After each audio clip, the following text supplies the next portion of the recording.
Morning everyone. We are going to go out for Easter, a family event. Looking forward to that. Oh, get to use my front luggage. I know. You're going to pop your bag in the front as well, Monkey. Right, now just wait a second. Wait, Jasper. Alright. And this one goes like this. Yes, it does. There?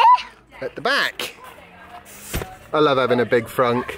And the good news is, it's Easter holidays. We're going to go see my parents who are at the seaside, but Sophie's going to have to come separately because unfortunately she has to go back to work a bit sooner than, well, we have to come back because of course we're on our Easter holidays now, aren't we, Jasper?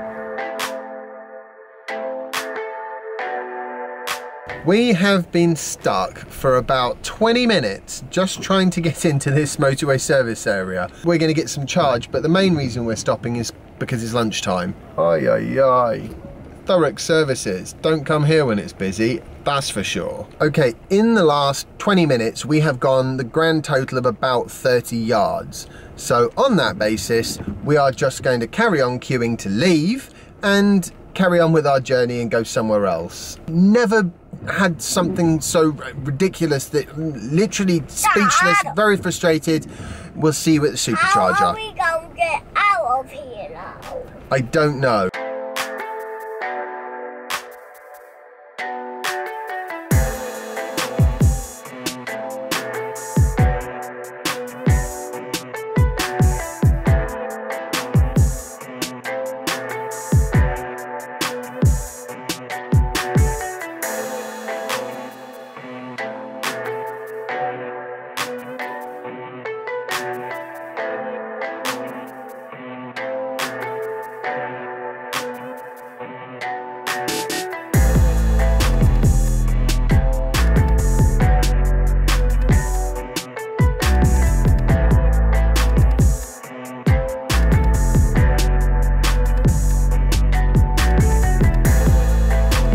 We're going to go get some food now.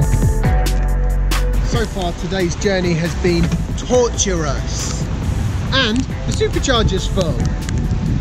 Could make it up. Okay. Can't you do? There's a swimming pool. Yes, it is like a swimming pool, isn't it? Yeah, that's it. Sit there, Monkey. I'll just get the stuff. That's how our day is going. 2 hours at the service centre that we didn't even stop at and get food, and then all the supercharger bays are full, and now they only take cash there. Unbelievable. Right, jump out, Monkey. Let's go.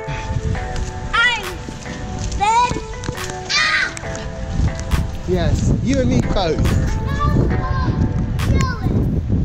Yeah, no more queuing. Got that right. That's your pudding.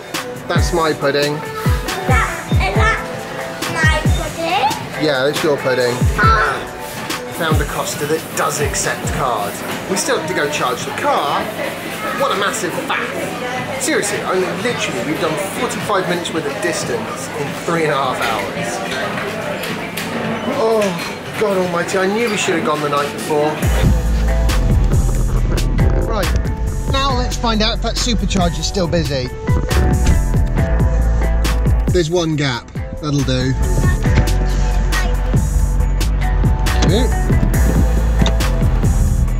You really can't make this up. So, because there's loads of other Teslas around, we're only going to get 30 kilowatts from this one. Oh good, now we're only getting 27 kilowatts. Deep breaths, James, deep breaths. All of a sudden, the Charge Your Car Chadamo and Hastings is looking like a very good idea. Oh God, I wish I'd just gone there in one go and just done that instead. But you see, it's kind of an annoying, I'd have to move it from one car park to another and then charge it and then come back half an hour later and move it back to the first car park. And I just couldn't be bothered with that. So that's why I thought, in my stupidity, that I could get lunch and charge the car up so that we don't have to worry about charging at all there. So I've actually moved spaces now. Let's see what kind of speed we get out of this supercharger stall. Yes, that's more like it. Almost 3 times as quick as the other stall I was in, so yes.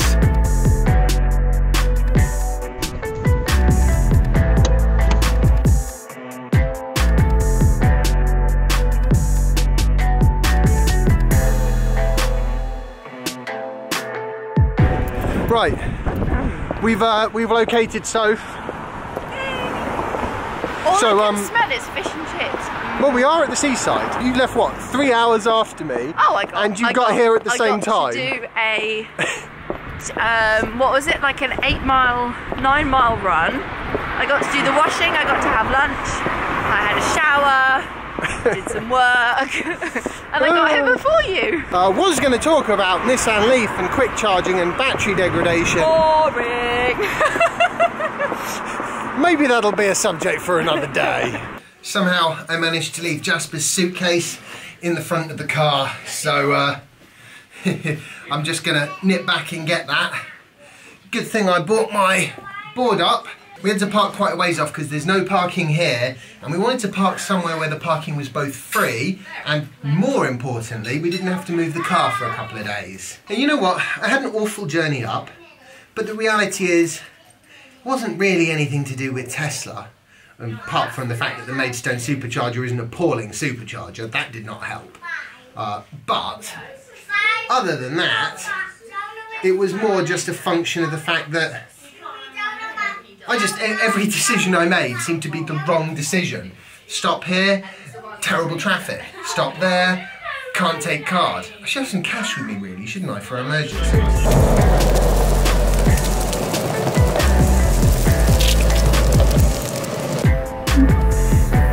How did I forget the big green bag? Knew it wouldn't take a sec. Good old board up. I love it.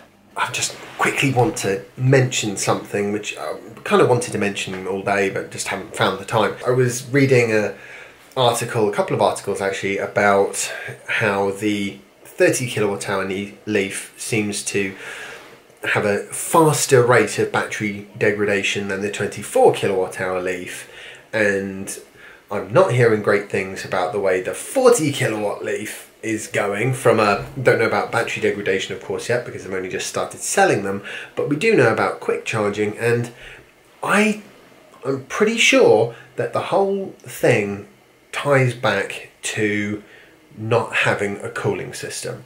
The temperature management of a battery, of a large battery that holds a significant quantity of energy, is absolutely critical. It's like the cooling system in an engine. So what Nissan effectively did was create a car with an engine that is not cooled, but it is designed so that you can drive for 150, 200 miles, 300 miles before it really heats up. The problem with that is twofold. Firstly, if you do go on a long journey, you wear your car out quicker, significantly quicker, and also you lose function. The engine has to protect itself because it's over hot by shutting down or limiting power or something along those lines, or in the case of the 40 kilowatt hour Leaf, reducing the quick charging speed that you can get out of it. And the next problem is, of course, if there's no cooling on it or heating when it's really cold weather, then what tends to happen is that the engine is wearing itself out significantly quicker than if it was properly cooled. And that's what I think is happening with these Nissan Leaf batteries. Both the 30, the 24, and I fully expect the 40 to actually degrade even quicker. On the upside, because the 40 kilowatt hour battery is, you know, a significant amount larger, perhaps not discharging it quite so deeply and, well, I was going to say not charging it up so high, but actually because of the way the Nissan charging system works, you just have to charge it to 100%. So having a state of charge that high with any kind of regularity isn't exactly going to be good for these things anyway. You know what? Now I think about it, the fact that the battery degrades quicker on the 30 than it does the 24 might actually be related also to the fact that the original Nissan Leaf had a charge to 80% option, and the 30 just has charge to 100%, and the same with the 40, just charge to 100%. You see, there's a significant reason why Teslas come with that little slidey thing where you can set what level of percent charge you need. What it means is that if you take a care not to use a high state of charge when you don't need to, then the battery lasts significantly longer. And they've got great thermal management. I mean, you see, I really like the Nissan Leaf in a lot of ways. I'm not sure the drivetrain, the battery side of the drivetrain, is fully worked out with that company. I really feel like that is their Achilles heel as a vehicle. And it really is a crying shame, because in a lot of ways, the Nissan Leaf is fantastic. I think I would get a Renault Zoe from what I've heard so far. If I needed the range in the UK, Renault Zoe is probably quite a good bet. Just a quick extra point I wanted to say. This is why I'm such a big fan of these Li-Zone things, right? So this is the Li-Zone power adapter that's plugged in over there. That has got a USB coming out, which is charging this battery bank, which is two USBs that I can plug into separate things and charge them as well at the same time as this. That has a USB on it, which I can use whilst it's charging. I can also run my MacBook Pro from here. There's an adapter that goes to a MagSafe 2 cable. So all in all, I can charge 1, 2, 3, 4 USB things, plus run my MacBook Pro, and all the USB things are charging at 2 amps with the exception of one of these, which is just 1 amp, but the other is 2 amps. I just need literally to find one plug. And when it comes to running my MacBook Pro, I don't even need to use the MacBook Pro near the plug, because I can take the battery that runs the laptop and run that for like 5 hours. Anyway, just wanted to add that in there because I'm just a massive fan of these Li-Zone things. You used to be able to get them on Amazon, and now they've stopped selling them there. I had to buy this one on eBay and get it shipped over. I'm going to rejoin the family party now. I think it's time to do that. I hope you've enjoyed today's vlog post and found it interesting, fun. If you have, remember to like it, share it, subscribe if you haven't already, follow me on Instagram and Twitter if you don't already. And hello Jasper, aren't you supposed to be in bed? Daddy, you have... I will see you tomorrow, hopefully, for the next episode of my daily vlog. Bye. Before you. No, you didn't get here before me. You got here 5 minutes after me. No, it's only because I was driving around in circles, trying to find where I was supposed to be going. Yeah, well, I heard a bit of that I as well. totally got here before you. No, you didn't. I did. No, you didn't. I did. No, not really. So, yeah, that's wasn't a good journey.